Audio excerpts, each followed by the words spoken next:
नमस्कार दोस्तों, आपका स्वागत है हमारे चैनल हॉरर स्टोरी में। यहाँ पर हर कहानी आपको डर और रहस्य की गहराइयों में डुबा देती है।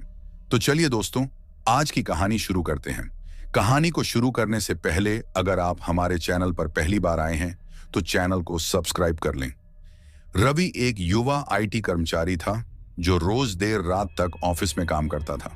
उस रात भी वह अपने ऑफिस से निकला और ऑटो लेने के लिए सड़क किनारे खड़ा हो गया। रात के करीब 11:30 रहे थे और सड़कें सुनसान थीं। कुछ देर इंतजार करने के बाद अचानक एक पुराना सा ऑटो उसके सामने आकर रुका। ऑटो ड्राइवर ने धीरे से कहा, "कहां जाना है साहब?" रवि ने बताया, "मालवीय नगर।" ड्राइवर ने कोई और सवाल नहीं किया, बस सिर हिलाया और रवि ऑटो में बैठ गया। जैसे ही ऑटो आगे बढ़ा, रवि ने महसूस किया कि अंदर एक अजीब सी ठंडक थी, जबकि बाहर गर्मी थी। उसने ड्राइवर का चेहरा देखने की कोशिश की, लेकिन उसकी टोपी इतनी झुकी हुई थी कि कुछ भी साफ नजर नहीं आ रहा था। कुछ मिनटों बाद ऑटो एक सुनसान सड़क पर आ गया। चारों तरफ अंधेरा था और हल्की हल्की धुंध फैली हुई थी।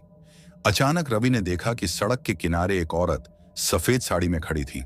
वह धीरे धीरे ऑटो की ओर देखने लगी। रवि को अजीब लगा और उसने ड्राइवर से पूछा, "भाई साहब, ये कौन है?" ड्राइवर ने कोई जवाब नहीं दिया। उसने ऑटो की रफ्तार और तेज कर दी।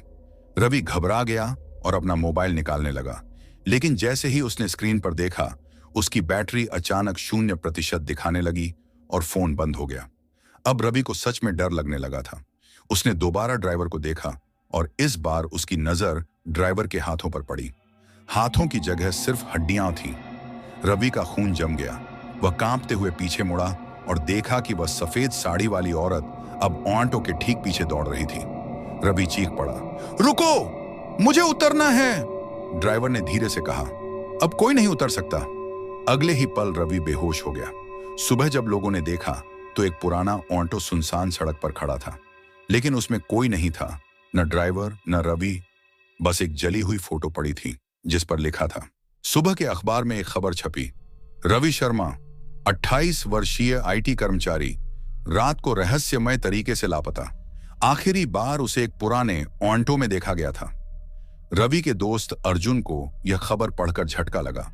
वह रवि का सबसे अच्छा दोस्त था और उसे यकीन नहीं हो रहा था कि रवि अचानक गायब हो सकता है। अर्जुन ने तय किया कि वह खुद पता लगाएगा कि उस रात क्या हुआ था। सुनसान सड़क की ओर अर्जुन ने रात 11:30 पर उसी जगह जाकर इंतजार करना शुरू किया जहां से रवि ने ऑटो लिया था। कुछ देर बाद वही पुराना ऑटो अचानक उसके सामने आकर रुका। ऑटो ड्राइवर का सिर नीचे झुका हुआ था और उसकी टोपी से चेहरा ढका था। ड्राइवर ने धीरे से कहा, "कहां जाना है?" अर्जुन ने बिना हिचकिचाए जवाब दिया, "मालवीय नगर।" ऑटो चलने लगा और जैसे जैसे वह आगे बढ़ता गया, अर्जुन को वही ठंडक महसूस हुई जो रवि ने बताई थी। सड़कें सुनसान थीं और दूर दूर तक कोई नजर नहीं आ रहा था। कुछ मिनट बाद ऑटो फिर उसी सुनसान सड़क पर पहुंच गया जहां रवि ने सफेद साड़ी वाली औरत को देखा था। अर्जुन की दिल की धड़कन तेज हो गई। वह सावधान होकर चारों ओर देखने लगा। अचानक ऑटो के अंदर से एक अजीब सी आवाज आई, किसी के कराहने की आवाज। अर्जुन ने चौंक कर पीछे देखा। उसे सीट के नीचे एक पुरानी जली हुई फोटो मिली। जब उसने उसे उठाया तो उसकी आंखें फटी रह गईं। यह रवि की फोटो थी। तभी ड्राइवर ने धीरे से कहा, "अब तुम भी नहीं बचोगे।" अर्जुन ने डर के मारे ऑटो से कूदने की कोशिश की, लेकिन सीट बेल्ट जैसी कोई चीज उसे कसकर पकड़ चुकी थी। उसने ड्राइवर का चेहरा देखने की कोशिश की और जो उसने देखा वह उसे हमेशा के लिए डरा देने के लिए काफी था। ड्राइवर का चेहरा जल चुका था। उसकी आंखें गहरी काली थीं और होंठों से खून टपक रहा था। अर्जुन जोर से चिल्लाया, "मुझे छोड़ दो!" लेकिन तभी ऑटो हवा में उठने लगा और उसकी रफ्तार बढ़ती गई। अर्जुन ने महसूस किया कि ऑटो अब जमीन से कुछ फीट ऊपर हवा में तैर रहा था। उसकी सांसें तेज हो गईं और डर के मारे उसके शरीर में कंपन होने लगा। ड्राइवर की काली जल चुकी आंखें उसे घूर रही थीं। "अब तुम भी नहीं बचोगे!" ड्राइवर की यह आवाज अर्जुन के कानों में गूंजने लगी। वह हिलने की कोशिश कर रहा था, लेकिन उसकी सीट बेल्ट किसी अदृश्य शक्ति से कसती जा रही थी। तभी ऑटो के अंदर से किसी के चीखने की आवाज आई। अर्जुन ने कांपते हुए सीट के नीचे देखा। वहां उसे एक और जली हुई फोटो मिली।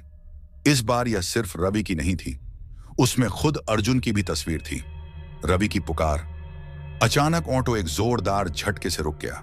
अर्जुन ने देखा कि सामने वही सफेद साड़ी वाली औरत खड़ी थी, लेकिन इस बार वह डरावनी नहीं लग रही थी, बल्कि उसकी आंखों में दर्द और करुणा थी।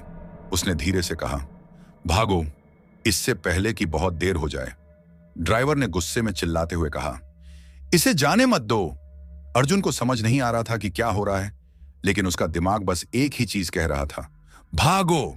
उसने पूरी ताकत लगाकर सीट बेल्ट खोलने की कोशिश की। तभी सफेद साड़ी वाली औरत ने अपना हाथ उठाया और कुछ बुदबुदाने लगी। अचानक सीट बेल्ट अपने आप खुल गई। अर्जुन ने बिना समय गंवाए ऑटो से छलांग लगा दी।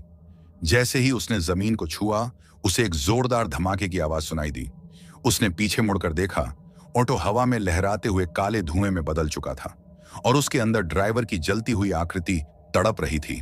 सफेद साड़ी वाली औरत ने अर्जुन की ओर देखा और हल्की मुस्कान के साथ कहा, अब तुम सुरक्षित हो, लेकिन अगला कौन होगा? इतना कहकर वह धुएं में बदल गई और गायब हो गई। सुबह का सच। अर्जुन हांफता हुआ सड़क के किनारे गिर पड़ा। जब उसकी आंखें खुली तो सुबह हो चुकी थी। राहगीरों ने उसे सड़क पर बेहोश पड़ा पाया। जब अर्जुन ने पूरी घटना अपने दोस्तों को बताई तो किसी ने यकीन नहीं किया, लेकिन जब उसने वह जली हुई फोटो दिखाई तो सबके रोंगटे खड़े हो गए। बाद में अर्जुन को एक पुरानी खबर मिली। 10 साल पहले एक ऑटो ड्राइवर और उसकी पत्नी का एक्सीडेंट इसी सड़क पर हुआ था। ड्राइवर मौके पर ही जलकर मर गया और उसकी पत्नी, जिसने सफेद साड़ी पहनी थी, अपनी आत्मा के साथ भटकती रही। रात के अंधेरे में अर्जुन के फोन पर आया वो मैसेज, अगला कौन होगा? उसे सोने नहीं दे रहा था। उसकी उंगलियां कांप रही थीं, लेकिन उसने हिम्मत करके नंबर पर कॉल किया। ट्रिंग ट्रिंग। फोन उठा, लेकिन दूसरी तरफ से सिर्फ एक सांसों की भारी आवाज आ रही थी। अर्जुन ने घबरा कर पूछा, कौन हो तुम? तभी एक जानी पहचानी आवाज सुनाई दी, अर्जुन, बचाओ मुझे। यह रवि की आवाज थी। अर्जुन के रोंगटे खड़े हो गए। रवि तो लापता था, फिर उसकी आवाज फोन पर कैसे आ सकती थी? रवि जिंदा है या? अर्जुन बिना देरी किए पुलिस स्टेशन पहुंचा और पुलिस को पूरी घटना बताई। लेकिन इंस्पेक्टर ने हंसते हुए कहा, बेटा, रात के भूतिया किस्से सुनकर डरना छोड़ो, रवि खुद ही कहीं चला गया होगा। अर्जुन ने जबरदस्ती कॉल लॉग दिखाने की कोशिश की, लेकिन फोन स्क्रीन ब्लैंक थी। मैसेज और कॉल लॉग गायब हो चुके थे। अब अर्जुन को समझ आ गया कि यह कोई साधारण घटना नहीं है।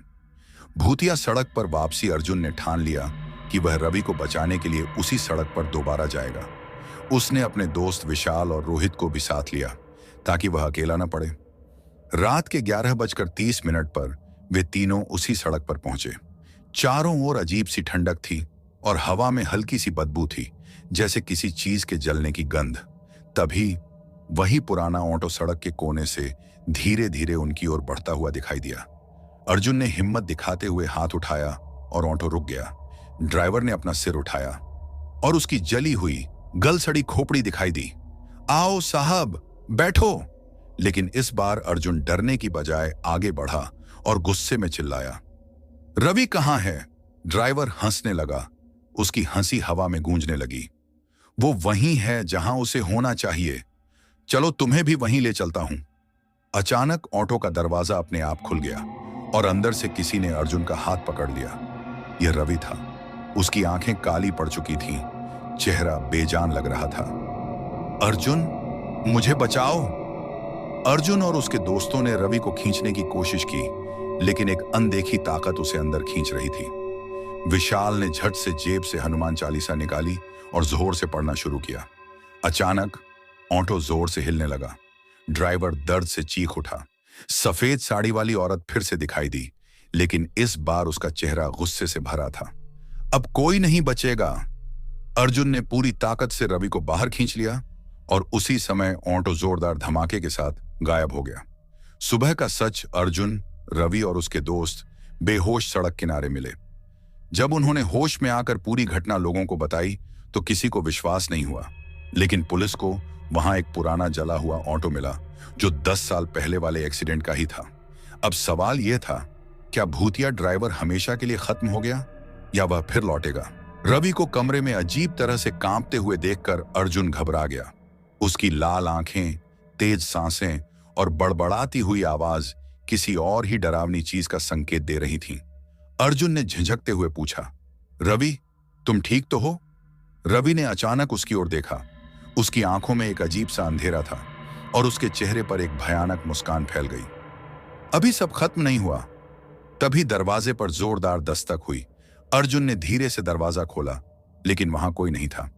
बस जमीन पर एक जली हुई टोपी पड़ी थी। उसका दिल जोर से धड़कने लगा। यह वही टोपी थी जो भूतिया ऑटो ड्राइवर पहने रहता था। रवि पर किसका साया? अर्जुन पीछे मुड़ा तो देखा कि रवि अब भी बिस्तर पर बैठा था, लेकिन उसकी गर्दन अजीब तरीके से झुकी हुई थी और उसकी उंगलियां सिकुड़कर पंजों जैसी हो गई थीं।